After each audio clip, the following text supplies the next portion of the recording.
दोस्तों, यदि आपको भी यूरिन करते समय आपको दर्द रहता है, यूरिन में आपको जलन रहती है, या आपको जब इजैकुलेट होते हैं आप ड्यूरिंग इंटरकोर्स, जब आप सेक्स करते हैं उसके बाद में जब आपको इजैकुलेशन या डिस्चार्ज होता है, उस समय अगर आपको दर्द रहता है या आपको पेट के नीचे वाले हिस्से में आपको हमेशा भारीपन बना रहता है, तो यह इंडिकेट करता है कि आपको प्रोस्टेटाइटिस हो सकता है।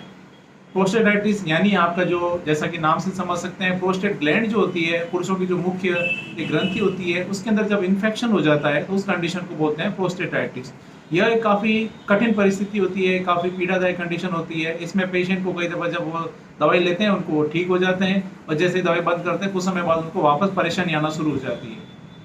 दोस्तों, आज का जो वीडियो है काफ़ी इंपॉर्टेंट वीडियो है, क्योंकि आज के इस वीडियो में मैं आपको जानकारी दूंगा आखिर प्रोस्टेटाइटिस क्या होता है, क्या इसके कारण है, इसके क्या लक्षण है कि आप इसको पहचान सकें, और इसका होम्योपैथी में क्या बेस्ट ट्रीटमेंट अवेलेबल है कि आप इसको जड़ से ठीक कर सकें।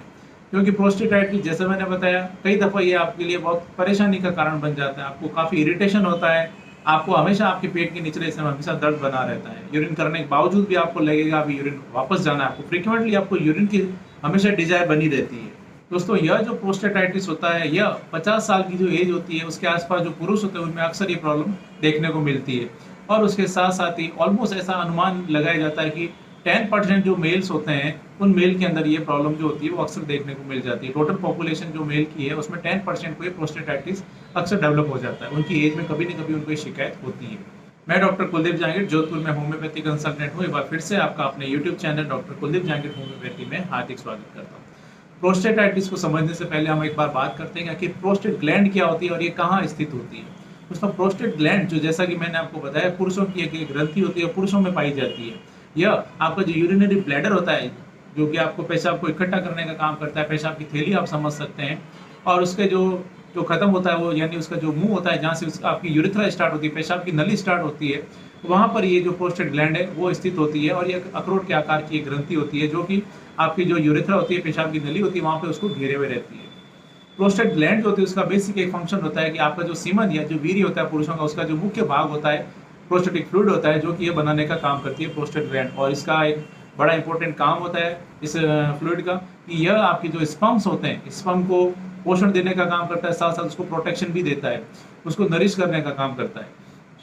दोस्तों, यह इसका एक मुख्य फंक्शन होता है। लेकिन समय के साथ साथ पुरुषों में जैसे जैसे एज बढ़ती है, एज बढ़ने के साथ साथ ये जो ग्लैंड होती है, इस ग्लैंड का भी आकार बढ़ना शुरू हो जाता है, और जिसकी वजह से, क्योंकि यह आपकी यूरिथ्रा के यानी पेशाब की नली को घेरे हुए होती है, जब इसका आकार बढ़ता है तो यह धीरे धीरे क्या करती है, आपको यूरिन को भी रोकने का शिकायत होना शुरू हो जाती है। यानी आपको जो यूरिन करते हैं तो यूरिन का जो फ्लो होता है, फ्लो धीरे धीरे आप पाते हैं कि आपका कमी आ रही है, आपको यूरिन बार बार जाने की आपको इच्छा होती है, आपको यूरिन करने के बावजूद भी आपका लगेगा अभी तक ब्लैडर खाली नहीं हुआ है, क्योंकि वो ब्लैडर के मुंह पे बनी हुई है एक ग्रंथि होती है, जो कि जब वो फैलती है तो वहाँ के जो मुंह होता है, मुंह को वो दबा देती है यूरिन, उसके यूरिनरी ब्लैडर को। इसलिए वहाँ से आपको यूरिन खाली नहीं हो पाता और आपको हमेशा बार बार यूरिन की इच्छा बनी रहती है।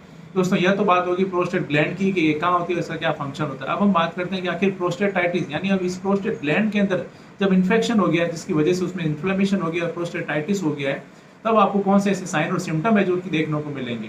दोस्तों, इसमें जो साइन और सिम्टम है बड़े सिंपल है। अक्सर जो इसका एक बड़ा कारण होता है वो होता है कि यूटीआई, जिन लोगों को बार बार यूटीआई यानी यूरिन में इन्फेक्शन होता है, उस कंडीशन में जब ये यूरिन का इन्फेक्शन होता है, वो यूरिन का इन्फेक्शन जब प्रोस्टेट ग्लैंड में पहुंच जाता है, उसकी वजह से वहाँ पर आपको प्रोस्टेटाइटिस हो जाता है। अगर सिम्टम की हम बात करें तो इसमें सिम्टम जो होते हैं आपकी कंडीशन के अकॉर्डिंग आपको देखने को मिलते हैं, क्योंकि दो तरह की मुख्यतः जो प्रोस्टेटाइटिस होती है वो कंडीशन देखने को मिलती है। एक होती है एक्यूट प्रोस्टेटाइटिस, दूसरा होता है क्रोनिक प्रोस्टेटाइटिस। इसके अलावा और भी कुछ इसके टाइप्स होते हैं, लेकिन हम यहाँ पे बेसिकली जो मोस्ट कॉमन टाइप्स उसी की बात करेंगे।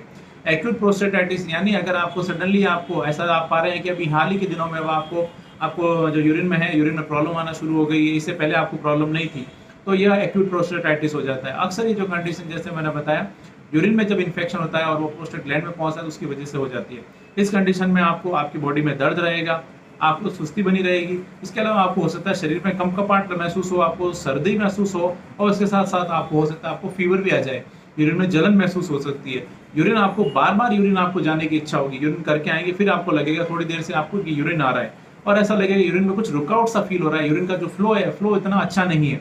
और उसके साथ साथ ही पेट के निचले हिस्से में आपको भारीपन महसूस हो सकता है। यह इसमें एक्यूट अगर प्रोस्टेटाइटिस है उसमें अगर आपको ये सिम्टम जो है वो आपको देखने को मिल सकते हैं। दोस्तों अब यह जो कंडीशन है एक्यूट प्रोस्टेटाइटिस है, उसमें जब आप ट्रीटमेंट लेते हैं, कुछ एंटीबायोटिक्स लेते हैं, तो आपको आराम आ जाता है, आपको लगता है आप ठीक है। लेकिन अक्सर ऐसा होता है कि जब आपको कुछ समय तक तो आपको ये ठीक रहता है, लेकिन उसके बाद में इसका रिकरेंस होता है, आपको वापस से आपको वही सिम्टम जो है वो आपको आने शुरू हो जाते हैं। फिर आप ट्रीटमेंट लेते हैं, थोड़े समय बाद में वापस आपको ठीक लगेगा, फिर आपसे वापस ये कंडीशन डेवलप हो जाएगी। यह अगर बार-बार आपको ऐसे कंडीशन डेवलप हो रही है, तो इसको बोलते हैं क्रोनिक प्रोस्टेटाइटिस। यानी जब एक्यूट कंडीशन है, वो अगर बार-बार आपको, जब ये पुरानी कंडीशन हो जाती है और बार-बार होने लग जाती है, तो इस कंडीशन को बोलते हैं क्रोनिक प्रोस्टेटाइटिस। जब क्रोनिक प्रोस्टेटाइटिस हो जाता है, उसमें भी कुछ सिम्टम है जो कि आपको देखने को मिलेंगे। एक तो यही कि आपको यूरिन में जो इस तरह का जो इन्फेक्शन और जो इस तरह की रुकावट और पेट में जो भारीपन है, वो फ्रीक्वेंटली होना शुरू हो जाता है। कुछ समय होगा, कुछ समय बाद आपको जैसी दवाई लेंगे आप ठीक हो जाएगा, फिर उस कुछ समय बाद आपको वापस ये सारे सिम्टम आने शुरू हो जाएंगे, जो कि एक्यूट प्रोस्टेटाइटिस देखने को मिलते हैं। जैसे कि यूरिन में जलन होना, यूरिन में दर्द होना, पेट में भारीपन महसूस होना, यूरिन करने के बावजूद आपको लगता है कि अभी पेट खाली नहीं हुआ है, यूरिन की आपको फ्रीक्वेंटली आपको डिजायर होना, आपको अनईजी सा एक महसूस होगा, डिस्कम्फर्ट आप फील करते हैं पेट के निचले हिस्से में। उसके साथ साथ ही आपको जब यूरिन कर लेते हैं, तो यूरिन करने के बाद में आपको यूरिन के साथ साथ आपको बर्निंग महसूस हो सकती है। यूरिन करने के बावजूद भी, यूरिन करने खत्म करने के बाद में आपको यूरिन की जो पेशाब की जो नली होती है, जिसको यूरेथ्रा बोलते हैं, उसमें आपको जलन हो सकती है। आपको पेनिस में आपको पेन महसूस हो सकता है। आपके जो पेन है, ये आपके स्क्रोटम है, यहाँ पे आपके जो अंडकोश है, उस अंडकोश में भी आपको पेन महसूस हो सकता है।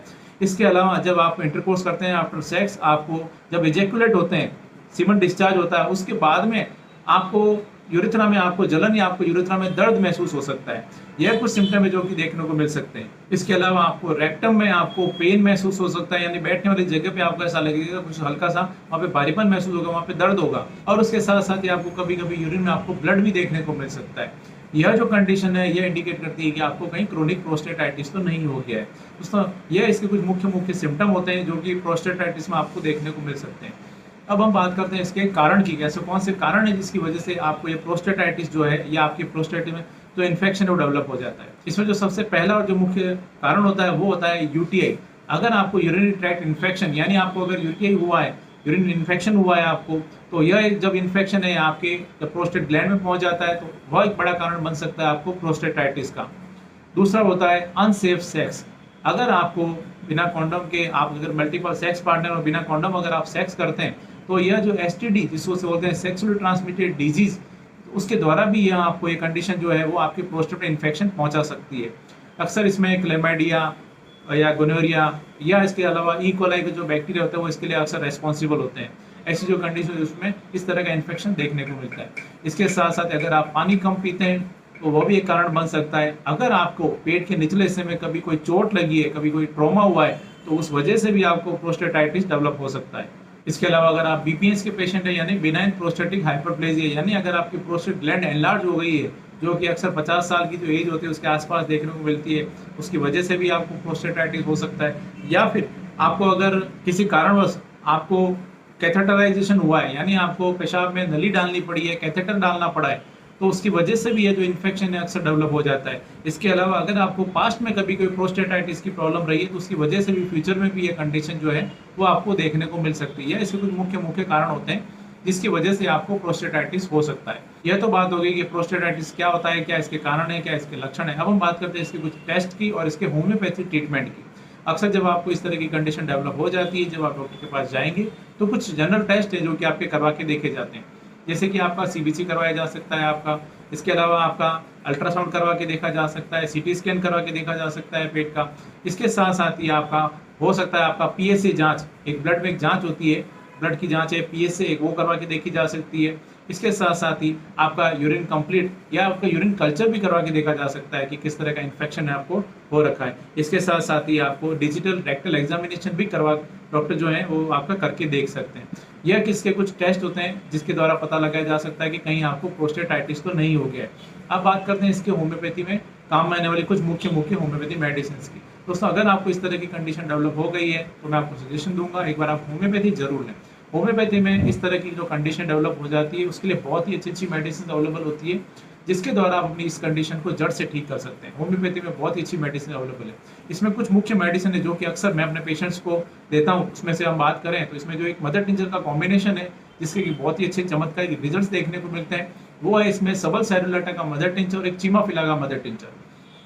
तो इस तरह की जब कंडीशन है, जब आपको यूरिन करने में आपको परेशानी आ रही है, यूरिन ऐसा लग रहा है यूरिन का फ्लो बहुत कमजोर है, आपको यूरिन करने के लिए फोर्स करना पड़ता है, बार बार आपको यूरिन जाना पड़ रहा है, ऐसी कंडीशन में उसके साथ साथ आपको लग रहा है कि आपके प्रोस्टेट ग्लैंड जो है वो बढ़ गई है, और उस कंडीशन में आपको यह जो मदर टिंचर का कॉम्बिनेशन है बहुत ही चमत्कारी रिजल्ट देता है। सबल सेरोडोटा के मदर टिंचर को और चिमाफिला के मदर टिंचर को बराबर मात्रा में आप एक खाली बोतल लें। खाली बोतल मान लीजिए आपने 30 ml की बोतल ली, 30 ml की बोतल के अंदर 15 ml आप सबल सेरोडोटा का मदर टिंचर मिक्स कर लें और 15 ml ही आपको चिमाफिला का मदर टिंचर मिक्स कर लें। अब इसको अच्छे से हिला लें और इसकी करीब करीब 20 बूंद सुबह, दोपहर और शाम दिन में 3 बार आधे कप गुनगुने पानी में डालकर आपको सिप बाय सिप पीते हैं तो आपको इसमें बहुत अच्छे रिजल्ट्स मिलते हैं। आपकी यूरिन को फ्लो को बढ़ाने में आपकी हेल्प करेगा और उसके साथ साथ ही जो आपको बार बार आपको यूरिन की जो डिजायर बनी रहती है, आपको यूरिन में जो रुकावट महसूस होती है उसको भी दूर करता है। इसके साथ साथ दोस्तों जो नेक्स्ट मेडिसिन है वो है थुजावनम। थुजावनम इस तरह की जब कंडीशन डेवलप होती है उसमें एक खास दवा, की स्पेसिफिक दवा की तरह काम करता है। थुजावनम को लेने का तरीका होता है 3 बूंद डायरेक्ट जीभ पर वीक में केवल एक बार लेना होता है। यानी आपने आज संडे को मॉर्निंग में लिया है तो नेक्स्ट डोज जो है वो आपको 3 बूंद डायरेक्ट टाइम पर नेक्स्ट संडे मॉर्निंग में ही लेना होता है। ये थुजावनम भी इसकी एक खास दवा है। नेक्स्ट जो मेडिसिन है वो है पल्सटीला 30। अगर आपको यूरिन में आपको जलन या दर्द महसूस होता है, उसके अलावा आपको अगर गोनोरिया हुआ है, गोनोरिया की वजह से आपको इस तरह की जो कंडीशन है वो डेवलप हो गई है, तो ऐसी कंडीशन में पल्सटीला बहुत अच्छा काम करती है। पल्सटीला 30 अक्सर इसमें काम में ली जाती है। और इसके साथ साथ ही आपको पल्सटीला में एक और सिम्टम है जो कि देखने को मिलेगा, वो होगा आपका यूरिन करने के बावजूद भी आपको पेट के निचले हिस्से में हमेशा भारीपन महसूस होगा। यूरिन आपको गाढ़ा महसूस होगा, ऐसा लगेगा यूरिन में कुछ गाढ़ा है, कुछ वहां पर आपको पस जैसा डिस्चार्ज हो रहा है यूरिन के साथ साथ। ऐसी कंडीशन में पल्सटीला बहुत अच्छा काम करती है। पल्सटीला 30 को लेने का तरीका होता है 3-3 बूंद डायरेक्ट जीभ पर दिन में 3 बार। इसके साथ साथ एक और जो मेडिसिन है जो कि है कैंथरिस 30। यूरिन से संबंधित कई प्रॉब्लम जैसे यूरिन में रुकावट होना, यूरिन करने में आपको फ्लो में कमी महसूस होना, यूरिन में जलन महसूस होना, ऐसी कंडीशन में कैंथरिस 30 बहुत अच्छा काम करती है। कैंथरिस 30 को लेने का तरीका होता है 3-3 बूंद डायरेक्ट जीभ पर दिन में 3 बार। एक और जो मेडिसिन है जिसके की बहुत ही अच्छे रिजल्ट देखने को मिलते हैं इस तरह की कंडीशन में, वो है स्टेफाइसिग्रिया 30। स्टेफाइसिग्रिया 30 भी इस तरह की कंडीशन जो प्रोस्टेटाइटिस की शिकायत होती है उसमें बहुत अच्छे रिजल्ट देती है। स्टेफाइसिग्रिया 30 को लेने का तरीका होता है 3-3 बूंद डायरेक्ट जीभ पर दिन में 3 बार। ये इसकी कुछ खास दवाएं, कुछ मुख्य दवाएं जो अक्सर मैं अपनी क्लिनिक में पेशेंट्स के लिए काम में लेता हूँ। इसके अलावा और भी बहुत सारी मेडिसिन होती है जो कि आपके सिम्टम को ध्यान में रखते हुए दी जाती है तो और अच्छे रिजल्ट देखने को मिलते हैं। दोस्तों ये एक बेसिक जानकारी थी, अच्छे रिजल्ट मिलते हैं। इसलिए आप कोई भी होम्योपैथी मेडिसिन लें, हमेशा अपने होम्योपैथी डॉक्टर की सलाह अनुसार लें तो बेहतर रहेगा, सेल्फ मेडिकेशन ना करें। दोस्तों यह एक छोटी सी जानकारी थी प्रोस्टेटाइटिस के बारे में कि आखिर प्रोस्टेटाइटिस क्या होता है, क्या इसके कारण है, क्या इसके लक्षण है और इसका होम्योपैथी में क्या बेस्ट ट्रीटमेंट अवेलेबल है कि आप अपनी इस तरह की जो प्रॉब्लम हो गई उसको आप जड़ से ठीक करें। मैं उम्मीद करता हूँ आज मैंने आपके साथ में जो भी जानकारी शेयर की आपको ये पसंद आई है और आपके लिए फायदेमंद साबित होगी। इसी तरह मेरे साथ जुड़े रहें, इस चैनल को सब्सक्राइब करें और बेल आइकन जरूर दबाएं ताकि मैं जैसे ही कोई नेक्स्ट वीडियो अपलोड करूँ आपके पास उसका नोटिफिकेशन आ सके। Thank you.